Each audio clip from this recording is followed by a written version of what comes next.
Alright, hello and welcome. This week we are going over the latest engine swaps added to Gran Turismo 7 with update 1.44, and we're going to be seeing how good they are. And to start off, we are going to be looking at the Mitsubishi Evolution 3. So the Mitsubishi Lancer Evolution, this is one of the most iconic Japanese cars of the 90s. It was developed as a base car for competing in the World Rally Championship.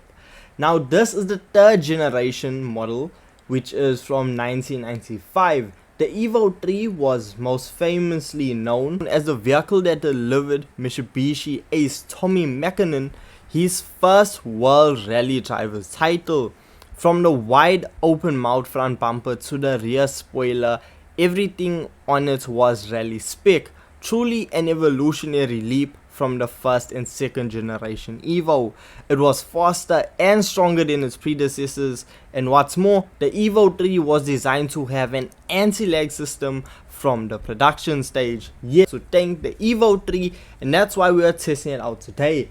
Now as you can see, this is not a standard Evo 3 that I am driving, but this is a fully upgraded one. Now if you do want to get your hands on an Evo 3, well, you are going to have to go on over to the used car dealership, spend 97,000 credits, and you are going to get a vehicle that has a 2-liter turbocharged inline 4-cylinder that pumps out 264 brake horsepower, all-wheel drive. It's 1,260 kgs in weight and does a top speed of 151 miles per hour, which is 243.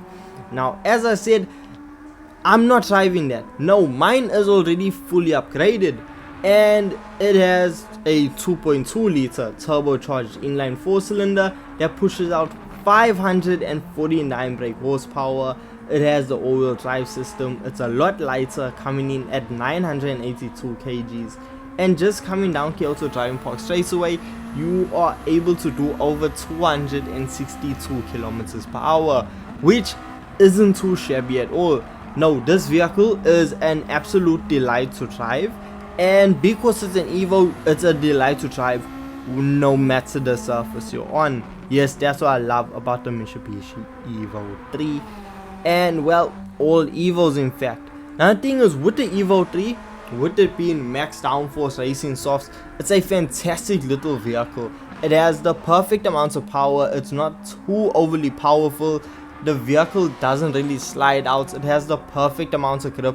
It has everything you're looking for, and it really just summarizes or puts into a nutshell of what the Evo is.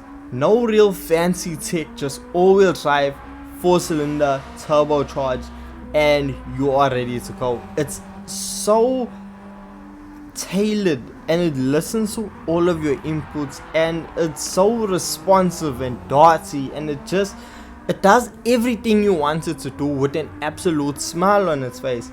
And that's what I love about the Evo 3.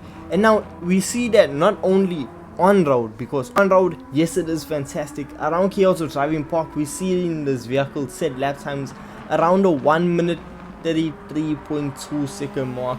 Well, that's if you're setting your fastest lap. Well, that was my fastest lap, but you can see yourself setting lap times around the 1 minute 34 second mark, which isn't too shabby for a classic vehicle like this. It is honestly a fantastic time to be setting, and a really competitive time in fact. But where it really stands out for me is once we take this vehicle off-road. Off-road, this vehicle is even better than on-road. It just screams that it's at home. It's so well suited off to being off-road that it's an absolute joy. There's no point in time where I was like, okay, you know what, I'm struggling a bit, because yes, you can throw it sideways, you can get it to grip up, you can get it to do whatever you want it to do when this vehicle is off-road, and that's what I love about it. So all around, in a nutshell, the Mitsubishi Evo 3 fully upgraded is the ideal Evo.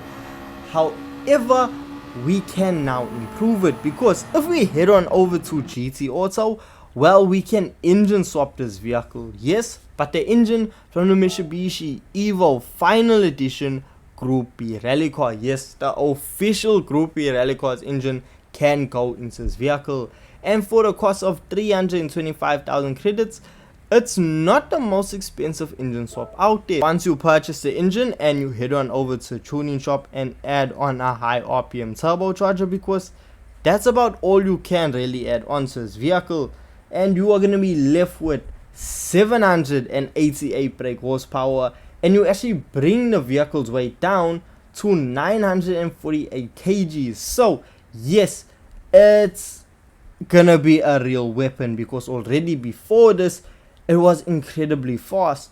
And now we see, when we head back on over to Kyoto Driving Park, it is a literal rocket ship, because previously, with the vehicle's standard engine being fully upgraded, we were doing 262 kilometers per hour coming down the main straightaway. However, we do notice a change, as we are now able to travel up to 300 kilometers per hour. 298 kilometers per hour in fact, which I mean is a lot more than we were previously doing. But on the side of, yes, okay, it does have the ability to really push it down a straightaway. When it comes to corners, it is a bit more trickier, because with the added power, it does want to start lighting up its wheels. It does want to start being a bit more flamboyant, a bit more extra, a bit more spicy.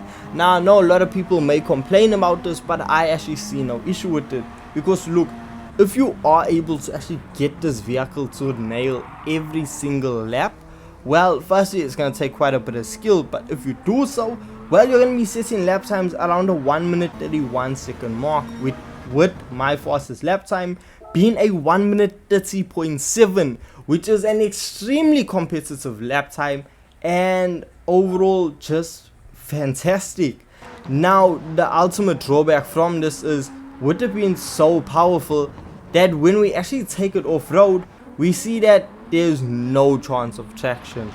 The vehicle, in my opinion, I don't know if it's just me that I can't handle the power off-road, but I struggled, and I actually saw that I only shaved up about 0.05 of a second overall, with the vehicle having so much more power, being lighter. I just simply wasn't able to get this vehicle to go insanely fast off-road.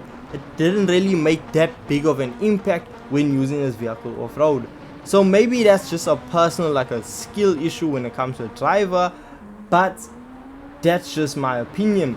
But yes, okay, we did lose our off-road capability, but we did gain was the ability to use this vehicle for some money grinding events. Yes, with it having the Group B Evo's engine in it, this vehicle is fantastic for the WTC 700 around Le Mans.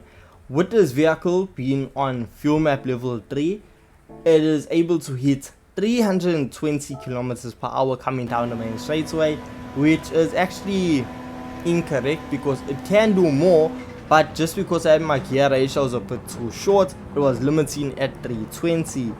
And overall, it sets an initial lap of 4 minutes and 2 seconds, which I don't know about you, but I find very impressive, considering the fact that this is a street legal Mitsubishi Evo 3 with just an engine swap in it. And the crazy thing is, this isn't even with the vehicle having max out downforce. Even at 1 minute 30 second lap around Kyoto Driving Park, that was with the vehicle not being on max downforce, which means it can go faster. So yes, the Evo 3 is a fantastic vehicle. Oh sorry, and back to Le Mans.